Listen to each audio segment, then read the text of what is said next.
Chapter 7 is going to be entitled Holiness. Now, we've already touched a little bit earlier on what I'm going to talk about in this chapter. The Hebrew word here, kodesh, holy, is the unique quality of Yahweh's divinity. Have these passages in Leviticus. I, Yahweh, am holy. And we have seen that holiness, like impurity, it's a quality that can be transferred. Yahweh's holiness can be transferred to places. It can be transferred to objects. It can be transferred to people. And in many ways, his indwelling of the sanctuary, the relationship he has with Israel, the repairing, the maintenance of that relationship is intended that his holiness would be transferred to these places, to these people, as a way of redeeming the world as his sanctuary and mankind as his icon. In this section, though, we want to talk about two different kinds of sanctification. That's the Latin term for making something holy. Ritual and moral.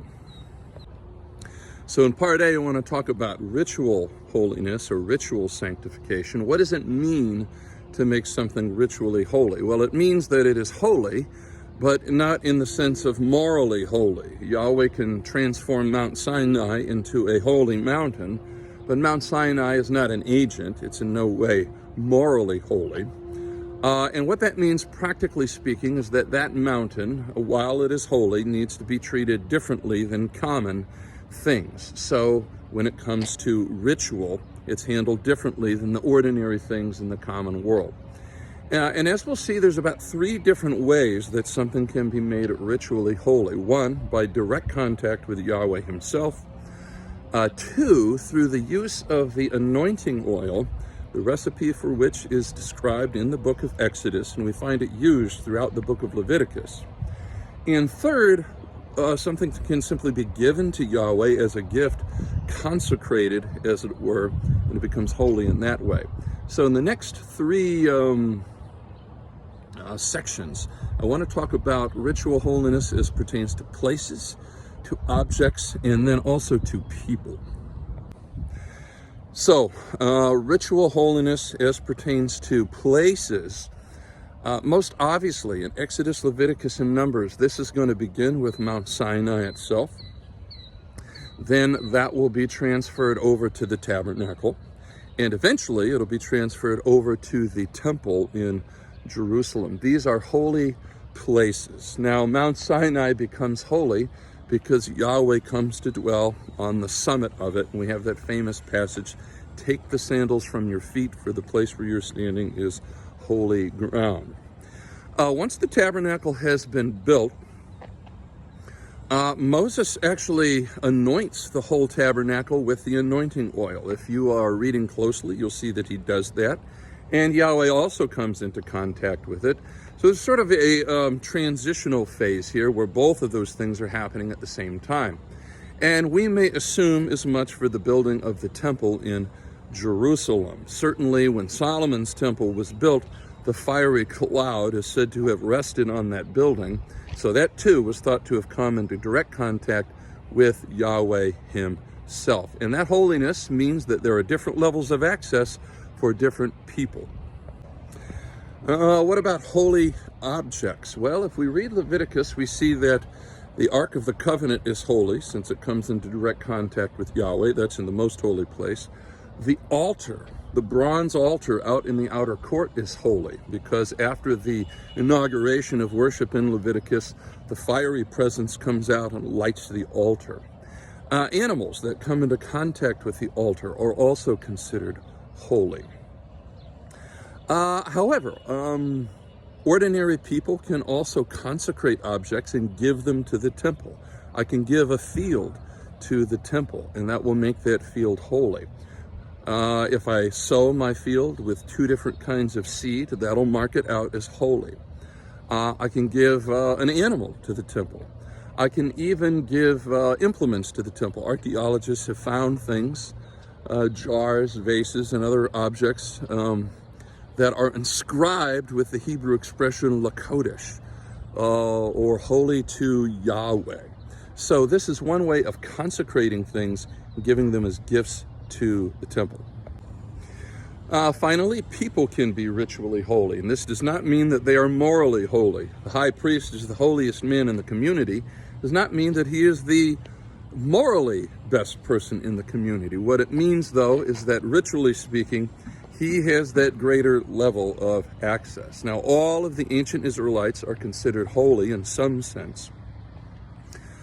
Next comes the priesthood, which are anointed in the day of their ordination with the holy anointing oil. The high priest, first person in the Old Testament to be called the Mashiach, the anointed one, or the Messiah, has the anointing oil poured over his head that runs down his beard. So he is the holiest person in the community. And there's a number of markers of ritual holiness throughout ancient Israel. One of the most obvious is diet.